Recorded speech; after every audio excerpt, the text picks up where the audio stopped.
Il-kap tal-Oppożizzjoni Adrian Dalija qed jistieden lill-Gvern biex flimkien jiltaqgħu jitwaqfu l-prattiċi ħżiena illi qabel elezzjoni jiddaħħlu eluf ta' persuni jaħdmu mal-Gvern.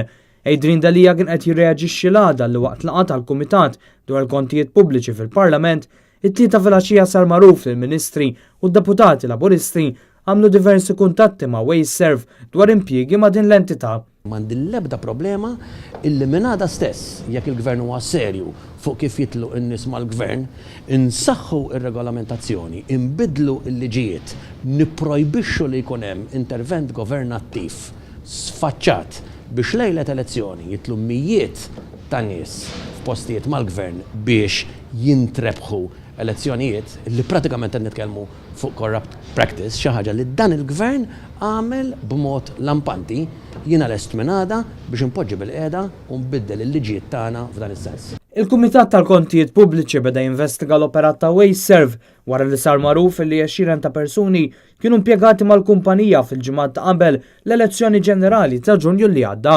U dan minkejja li fl-istess żmien l-impjant ta' Sant'Antnin kien sofra nirien kbar u dan diversi ġimgħat ma jaħdimx.